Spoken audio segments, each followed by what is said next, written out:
Hello and welcome to the Game Lore Archives. On today's episode we will be looking at another one of the guilds, the Dark Brotherhood, I think a fan favourite.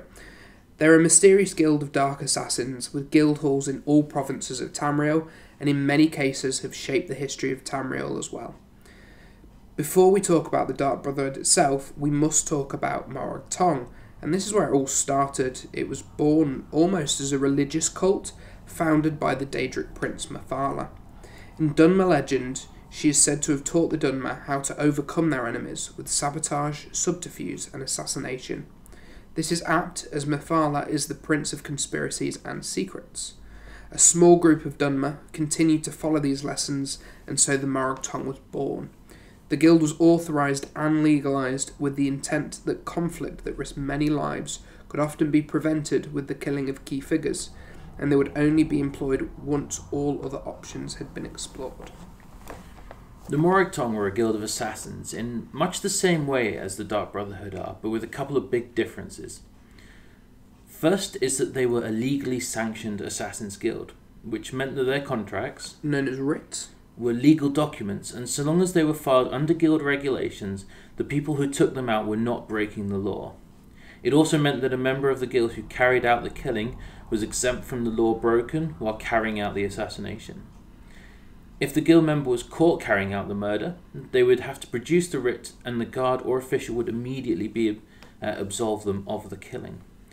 It was required by the Morag Tong that its agents would present themselves to officials after they had killed someone, even if it were to remain a mystery, so as to absolve them and prevent any further complications, for example someone being accused or other such issues.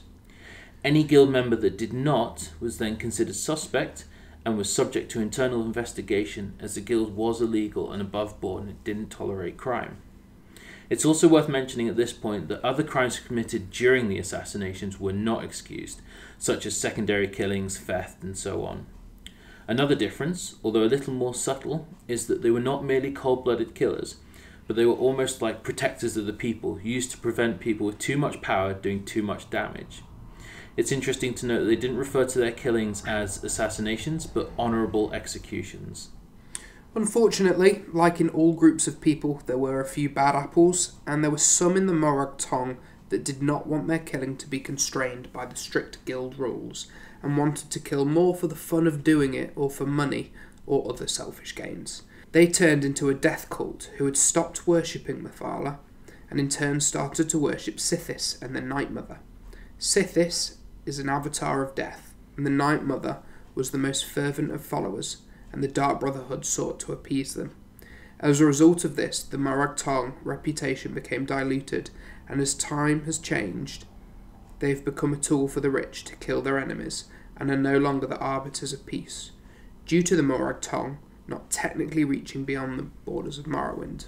Although in actuality they did have informants across all of Tamriel, and on occasion they have been known to trap people for some distance into Tamriel. The members of the Dark Brotherhood fled and set up their own halls across Tamriel. Because the Brotherhood set up in Tamriel, it meant any of the Morag Tong who had ventured there were at risk of being abducted by the Brotherhood and killed or sacrificed. The Morag Tong disbanded after the eruption of the Red Mountain, but there are rumours that they are planning to reform. So now that we know where the Dark Brotherhood came from, we'll try and talk about the specifics of how they formed. It gets a bit tricky here, as there are a few conflicting sources regarding who started the Brotherhood and where they came from. Which is to be expected of a legend who started a group that hide in the shadows. So concrete facts are quite hard to come by. So we did mention the Night Mother earlier, and it's mostly accepted that she's the one who created the Dark Brotherhood. Her origins are a complex part of the story. So first we start with some physical evidence. Her tomb is located under the statue of the Lucky Old Lady of Bravil, and in the tomb there are the remains of a female adult and 5 children. This is something that is also associated with the Lucky Old Lady of Bravil, as the statue has the 5 children around it. And the Night Mother together, who had her 5 children killed for Sithis. The legend of the Lucky Old Lady was once there was an orphan girl who never knew her parents. The children teased her until a priest of Stendar told her she was the child of God. from then on she told people that she was a child of luck. She eventually became a barmaid, where she helped a poor man find somewhere to stay. He then returned as an imperial prince and showered her in gifts and wealth in thanks for her kindness, which she then shared to anyone in need. She was happy till she died, and now people come to the statue in hope that some of the luck rubs off on them.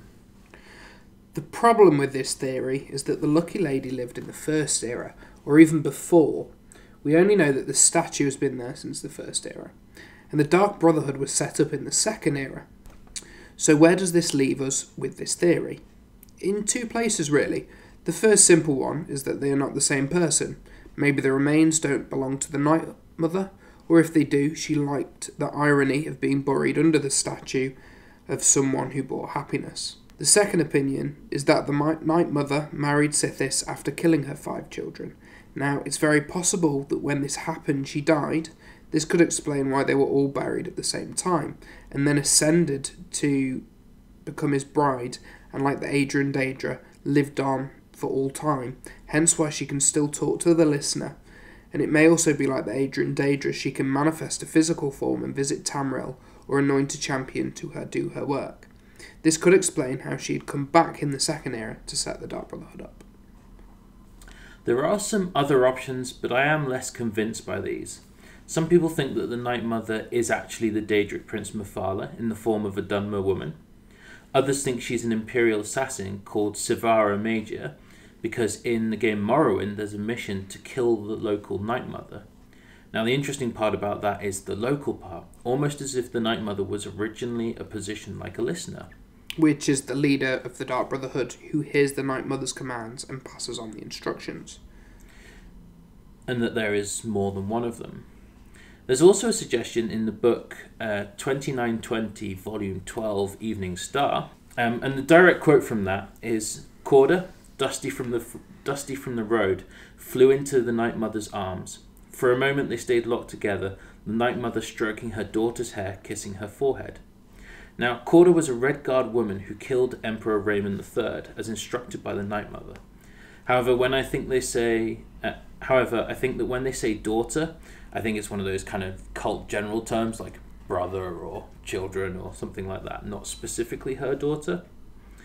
Now, in a previous episode, we also asked if Raymond had been killed by Potentate Versidue Shai at the time. Certainly the author of 2920 thinks this is the case, as they say the Potentate tried to pay double for the assassination, but the Night Mother refused the second payment. Something also worth thinking about is that the Night Mother had many iterations and reincarnations over the years, more like a title being passed down. It also may be that there are many stories made up about her, so picking through what is accurate and what is not can be tricky. This could explain how she was so many different people in so many different places. This topic is discussed with someone who claims to be the Night Mother in The Sacred Witness. The writer follows a Dark Brotherhood assassin to a meeting, and there he meets the Night Mother. She discusses the things that are written about her, and one that she quotes in particular is that someone has mentioned that she is a dark and sexy lady who lounged on a divan. She says these stories are often good for her business, and so often will not correct them. In this, she talks about how the Dark Brotherhood was set up. She says that she was part of the Thieves Guild, but unlike most members of the guild, she found it easier just to kill the person who lived in the house, and then she could rob it at their leisure. The Night Mother suggested that there should be a branch of the guild that specialised in assassination. However, this was frowned upon by the guild, as they thought it would be bad for business, and so the Night Mother, along with a few other members of the guild, went on to form their own. The writer asks about the Morag Tong. Now, the Night Mother explains that they had been around far longer than her, and she merely hired some of them when the Morag Tong began to fall apart after the murder of the last potentate. Since the Dark Brotherhood was the only place they could go to and continue to kill people, they went willingly. This is all the information the writer gives us. He's actually killed after publishing this, as the Night Mother asked that he kept it a secret, and that all this information on the Night Mother and the Dark Brotherhood's origin, that's all he was able to give us. After the Night Mother dies, her voice is then heard through the listeners, who are leaders of the Dark Brotherhood and pass on their orders to be acted upon. So after all of this, the Dark Brotherhood became a feared guild, and it stretched across all of Tamriel, Even in Morrowind, there were small groups of assassins in spite of the Morag-Tong's dominance in the area.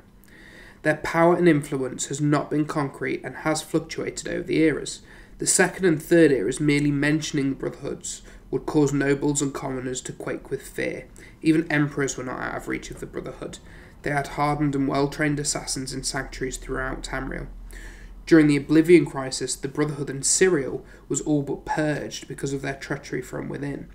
Their strength never fully built back up, as the damage done to the Brotherhood was extensive. Their sanctuary in Wayrest was lost to Corsairs, and one is elsewhere was then shut down and its members moved to Chelenhall. The situation in Bravil, where the Night Mother's tomb is, became unstable as two large skooma traffickers in the area wrestled for control of the city. The statue of the lucky old lady of Bravil was destroyed, and the listener at the time, Alison Dupeur, hurried to defend the crypt from harm. The Brotherhood sent 2 more people to help the listener, and one of these was the powerful orc Garnag. And when it became clear that the crypt would not remain safe, he took the Night Mother in her stone sarcophagus and fled. The listener was killed whilst allowing Garnag to escape. He did not, however, manage to get away unharmed and lost an eye. He took the Night Mother's coffin from Bravil to Chedenhall.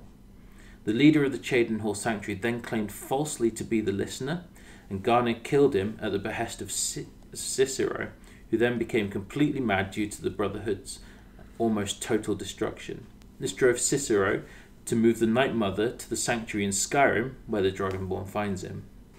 So, the guild is made up of many sanctuaries throughout Tamriel, and the Black Hand is the governing body of the Dark Brotherhood, and is made up of 5 people, 4 speakers and 1 listener, to equate to 4 fingers and 1 thumb to make hand.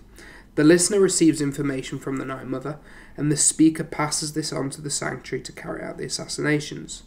The speakers also have assistants called silencers.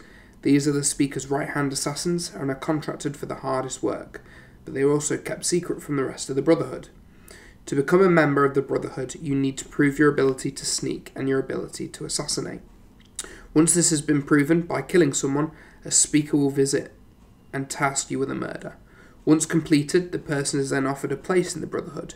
The only other way to become part of the Brotherhood is to be an Argonian born under the Shadow, which is a star sign. They would be trained as a Shadow Scale, which are an Argonian assassin, and this would mean they would move to the Dark Brotherhood, as the skill set is the same. The way to get into contact with the Dark Brotherhood is to perform a Black Sacrament. This is a ritual used to pass on the request to the Night Mother. The ritual needs several things. The first is an effigy of the person that has been made from blood, flesh and bone. The effigy is then surrounded by candles and is then stabbed by a knife which has been rubbed in nightshade. The ritual requires a chant to be performed, which is, sweet mother, send your child upon to me, for the sins of the unworthy must be baptized in blood and fear. The Night Mother would observe the ritual and then tell the listener who needed to be killed. The Black Hand would then send someone out to carry out the assassination. And that's the history of the Dark Brotherhood, at least as far as we can figure out from the tall tales and uncertainty behind it all. So thanks for watching, and as always, check out the rest of our videos. Have a look on our Patreon, as there's some cool rewards on there for subscribing, and tune in for our next videos as well.